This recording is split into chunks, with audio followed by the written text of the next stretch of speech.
नमस्कार, जय हिंद। सभी साथियों को प्रणाम। एक बार पुनः सभी का स्वागत, अभिनंदन, है ना। जैसा कि आप तमाम साथियों को पता होगा कि रात मैंने आपको बताया था सर क्या कि अब मैराथन की बजाय अपने थोड़ा सा सुपर सीरीज पर चलते हैं। 5 मिनट के अंदर पूरा टॉपिक को हम अध्ययन कर लेते हैं ताकि हमारी जो पारी के अंदर 1% अपने को देखने को मिले। आज की पहली सीरीज गाय की प्रमुख नस्लें हैं। अगर आपका रिस्पॉन्स अच्छा रहा इस सुपर सीरीज के प्रति तो आपके लिए हर 2-3 घंटे के बाद में वीडियो आता रहेगा।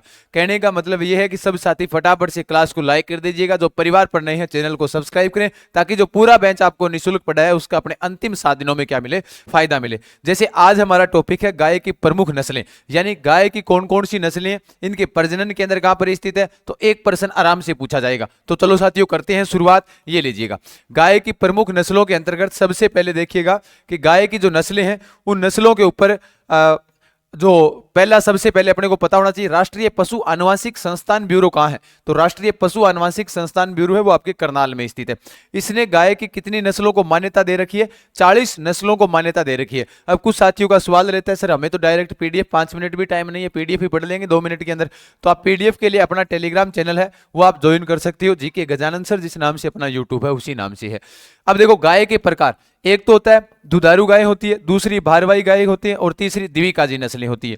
यानी दुधारू गाय कौन कौन सी है? जैसे सिंधी है, राठी है, साहिवाल है, गिर है, देवली, यानी कि जिनका अपने दुग्ध सबसे अच्छा है भाई, बेस्ट क्वालिटी का जिनका दुग्ध आता है वो दुधारू हो गई, यानी जो ज्यादा दूध देती है। भारवाही नस्लें, गाय की कुछ भारवाही नस्लें होती है जैसे हलीकर है, अमृत महल है, सबसे महत्वपूर्ण है अमृत महल, मालवी है, नागौरी है, पंवार है, खेरीगढ़ है, बरगूर है, कंगायम, ये गाय की भारवाही नस्लें होती है। अब कुछ नस्लें होती है द्विकाजी नस्लें। सर द्विकाजी नस्लें यानी कि जिनको अपने बोझा भी ढो सकती हैं और दूसरा उनके दुधारू गाय भी होती है, तो दोनों उसकी नस्लें प्राप्त अपने को होती है। तो उसमें सर कौन कौन सी हैं? थारपारकर, सांचोरी, कांकरेज, मेवाती, देवली, सीरी, निमाड़ी, हरियाणवी, अंगोल, कृष्णाधारी, यानी ये वो गाय की नस्लें हैं जो दुग्ध भी इनसे प्राप्त होता है और इनके जो बछड़े होते हैं जिनको हम जो बोझा ढोने के भी क्या लेते हैं, काम में लेते हैं। तो ये द्विकाजी नस्लें हो गई, ये भारवाही नस्लें हो गई, ये दुधारू नस्लें हो गई। तो यहां से प्रश्न भी बन सकता है कि द्विकाजी नस्ल कौन सी नहीं है भाई, गाय की कौन सी नस्ल है वो द्विकाजी नहीं है, तो यहां से डायरेक्ट प्रश्न बन गया जी। भारवाही नस्लें की बात करता हूं कि कौन सी भारवाही नस्ल नहीं है या कौन सी भारवाही नस्लें हैं, ये प्रश्न अपने से पूछा जा सकता है। दुधारू नस्लें की बात करते हैं तो ये दूध देने वाली गाय की प्रमुख नस्लें हैं। आगे की ओर चर्चा करते हैं। आगे की ओर चर्चा करते हुए आगे की ओर हमने देखा कि हरियाणवी नस्ल, जैसे गाय की पहली नस्ल है हरियाणवी। हरियाणवी नस्ल का जो उत्पत्ति स्थल माना जाता है वो कहां से माना जाएगा? हरियाणा से। इसका रंग कैसा होता है? सफेद होता है। और अगर प्रश्न पूछा जाए कि राजस्थान में हरियाणवी नस्ल का प्रजनन केंद्र कहां पर स्थित है, तो राजस्थान में हरियाणवी नस्ल का जो प्रजनन केंद्र है वो कुम्हेर स्थान, जो डीग जिले के अंदर चला गया। भरतपुर भी आ सकता है, आपका ध्यान रख लेना। अपने आप में प्रश्न क्या बन गया? इंपॉर्टेंट हो गया, ठीक है। फिर उसके बाद में मेवाती गाय। मेवाती गाय का उत्पत्ति क्षेत्र जो हरियाणा और राजस्थान का जो मेवात क्षेत्र है वहां से इसका उत्पत्ति क्षेत्र माना जाता है। एक प्रश्न पक्का बनेगा, ये तो डायरेक्ट सीधी सी बात है। मेवाती गाय का प्रजनन केंद्र पूछा जाए तो बस्सी, जयपुर में, और बस्सी के अंदर ही राजस्थान का पहला सीमन बैंक यानी वीर्य बैंक स्थापित किया गया था। आप सभी को मैंने ये क्लास में करवा रखा है। फिर बात आई कांकरेज नस्ल। इसका जो उत्पत्ति क्षेत्र माना जाता है वो गुजरात का कंच क्षेत्र माना जाता है। ये कांकरेज नस्ल की गाय है, इसके सींग होते हैं इस प्रकार से लंबे लंबे मोटे मोटे, है ना। ये दिखाई दे रहा है आपको? जी सर। विशेषता यानी मोटे लंबे सींग वाली जो नस्ल की होती है वो कौन सी नस्ल होती है? कांकरेज नस्ल होती है ना। फिर उसके बाद नागौरी नस्ल, ये भी एक नागौरी जो गाय की नस्ल है जिसका उत्पत्ति क्षेत्र नागौर और मारवाड़ के आसपास का क्षेत्र माना जाता है। तो मेन चीज क्या पूछेगा? जो गाय की कांकरेज नस्ल का उत्पत्ति क्षेत्र कौन सा है, या फिर राजस्थान के अंदर जो देसी नस्लें हैं उनके अंदर से जो मोटे सींग वाली गाय कौन सी होती है, तो कांकरेज होती है जिसके सींग बहुत मोटे होते हैं। आपको दिखाई दे भी रहा होगा। फिर आगे की ओर चर्चा करता हूं, उससे पहले आप तमाम साथियों को बता देता हूं कि उड़ान एजुकेशन ऐप, जो अपना उड़ान एजुकेशन ऐप है जिसके ऊपर आपके लिए सिर्फ और सिर्फ टेस्ट सीरीज के लिए जिसको बनाया था आपने, तो आप इसको डाउनलोड करें। ये वाले जो 6 मॉडल पेपर है यानी 5+1 जो 6 पारियों के 6 पेपर आपको यहाँ पर करवाए जा रहे हैं, आप इनको ज्वाइन करें, समय का अपना आंकलन कर लें ताकि आप सभी साथियों को पता चले कि अपना कितना समय लग रहा है, कितना नहीं लग रहा। नाम मात्र शुल्क के साथ में टेस्ट सीरीज आपको दी है, उसका मैंने पहले ही बोला था। कोर्स आपका पूरा यूट्यूब पर फ्री रहेगा, भविष्य में भी आगे जो भी भर्ती आएगी उनका भी कोर्स यूट्यूब पर ही फ्री रहेगा। और उसके अलावा राजस्थान जीके की भी टेस्ट सीरीज डाल दी है, तो आप इसको ज्वाइन कर लेना। सभी साथी बिना कहे सर क्या करें, अधिक जानकारी के लिए इन नंबरों पर आप व्हाट्सएप मैसेज कर देना ना। अगर आपको जिसको लिंक ना मिले तो वो इन नंबरों पर व्हाट्सएप मैसेज कर देना। बाकी आप सीधा डायरेक्ट लिखोगे उड़ान एजुकेशन तो ये लोगो वाला अपना ऐप आ जाएगा। नेक्स्ट है गिर गाय की बात करता हूं तो उत्पत्ति क्षेत्र काठियावाड़ गुजरात से माना जाता है। फिर उसकी विशेषता, जो रंग होता है वो रंग लाल और सफेद भी होता है, यानी ये वाली जो गाय है वो गिर गाय है, देख पा रहे हो ना आप। और कान क्या होते हैं, लंबे भी होते हैं और लटके हुए होते हैं इसके, एक कान इस टाइप से अलग से होते हैं इसके, ध्यान रखना। ये साहिवाल नस्ल जैसी भी लग रही है, ध्यान रखना। इसका प्रजनन केंद्र, मेन चीज क्या है इंपॉर्टेंट अपने लिए, कि गिर गाय का प्रजनन केंद्र कहां पर है, तो डग झालावाड़ और रामसर अजमेर दोनों स्थानों पर स्थित है गिर गाय का प्रजनन केंद्र। बाकी इसकी वसा 4.5% होती है। राठी की बात करता हूं, राठी का जो उत्पत्ति क्षेत्र माना जाता है वो पश्चिमी राजस्थान माना जाता है।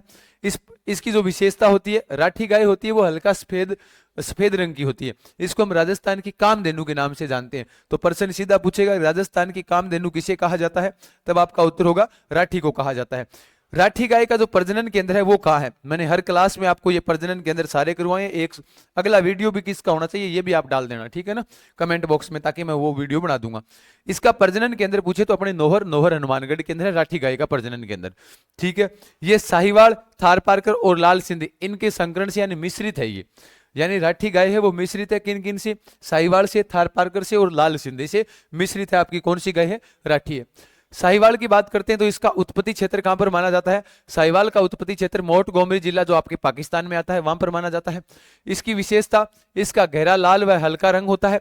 और देसी गायों में अगर पूछा जाए सर्वाधिक मीठा दूध किसका होता है, इंपॉर्टेंट प्रश्न है, देसी गायों के अंदर सर्वाधिक मीठा दूध होता है वो किसका होता है, साहिवाल का। और मीठा दूध होने के कारण शायद वो फ्रुक्टोज की मात्रा ज्यादा होती है, जिसकी वजह से इस गाय का दूध, साहिवाल नस्ल की गाय का दूध क्या होता है, मीठा होता है, ठीक है। राजस्थान में ये गंगानगर हनुमानगढ़ में पाई जाती है। और अपने वैसे भारत के अंदर अगर इसकी बात करते हैं तो भारत के अंदर जैसे पंजाब हरियाणा वहां पर पाई जाती है। लाल सिंधी की बात करें तो इसका उत्पत्ति क्षेत्र कराची व हैदराबाद है लाल सिंधी का।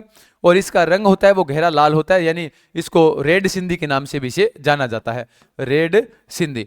तो लाल सिंधी या फिर अंग्रेजी में कहें तो ये रेड बन गया। थारपारकर की बात करते हैं, थारपारकर गाय का प्रजनन केंद्र अगर आपसे पूछा जाता है तो सूरतगढ़ के अंदर स्थित है। ये आपकी कौन सी गाय है, थारपारकर गाय है, ठीक है। उत्पत्ति क्षेत्र पाकिस्तान का सिंध प्रांत है। और इसका रंग सफेद या धूसर होता है, ये आपके सामने दिखाई दे रही है, ये कौन सी गाय है, ये आपकी थारपारकर है, ठीक है। मालवी गाय की बात करते हैं तो इसका उत्पत्ति क्षेत्र मध्य प्रदेश का मालवा क्षेत्र हो गया। मालवी अलग है, मेवाती अलग है। मेवाती है वो अपने अब राजस्थान और हरियाणा वाली है, और ये है मालवी गाय। और प्रजनन केंद्र पूछा जाए तो डग झालावाड़ के अंदर इस मालवी गाय का क्या है, प्रजनन केंद्र स्थित है। अब देखिएगा गाय की कुछ विदेशी नस्लें हैं जिन पर हम चर्चा करते हैं। जैसे एक जर्सी गाय की नस्ल है वो अपने राजस्थान के अंदर मिलती है। तो जर्सी द्वीप इंग्लैंड से इसकी उत्पत्ति मानी जाती है और पूरे भारत में इस गाय को पाला जाता है। इसकी विशेषता की बात करता हूं तो इसकी वसा होती है वो 5.5 होती है। और विदेशी गायों में सर्वाधिक लंबे समय तक अगर दूध काल रहता है तो इसी का रहता है। देसी गायों में शायद साहिवाल का है सर्वाधिक लंबे समय तक दूध, और विदेशी के अंदर 365 दिन यानी सर्वाधिक लंबा दूध काल जर्सी का माना जाता है। होलिस्टीन गाय की बात करते हैं जिसका उत्पत्ति क्षेत्र होलैंड या नीदरलैंड है, जिसकी वसा की मात्रा कितनी होती है, 3.5% होती है जी। उसके अलावा जैसे अन्य गायों के ऊपर हम चर्चा कर रहे हैं, ये गाय की प्रमुख नस्लें आपको याद रखनी है, कौन कौन सी नस्लें हैं और कौन कौन सी इनकी विशेषताएं हैं। यानी भारवाही नस्लें कौन सी है, दुधारू कौन सी है, द्विकाजी नस्लें कौन सी है। आप तमाम साथियों को मैं बता देता हूं कि अगला वीडियो किसके ऊपर बनाया जाए शॉर्ट में, ताकि अपने शॉर्ट एंड स्वीट पढ़ सकें। ज्यादा हार्ड आने वाला है नहीं पेपर, तो आप कमेंट बॉक्स के माध्यम से छाप दीजिएगा, जो मैं आपके लिए बनाकर तैयार कर दूंगा, आज शाम तक ही अपलोड कर देंगे। 6 पारियों के 6 पेपर आप उड़ान डाउनलोड कीजिएगा, उड़ान एजुकेशन ऐप के ऊपर आप तमाम साथियों को ये सारी चीजें मिल जाएगी। नाम मात्र शुल्क के साथ आप मेरे साथ बने रह सकते हैं, पढ़ सकते हैं। सभी साथी सेशन को लाइक करें, धन्यवाद। चैनल पर नए हो तो सब्सक्राइब जरूर कर दें, ठीक है। इस क्लास की पीडीएफ के लिए Telegram channel GK Gajan sir join कर लीजिएगा, जो मैंने आप तमाम साथियों को बता दिया है। खमागणी सारांध राम राम सा।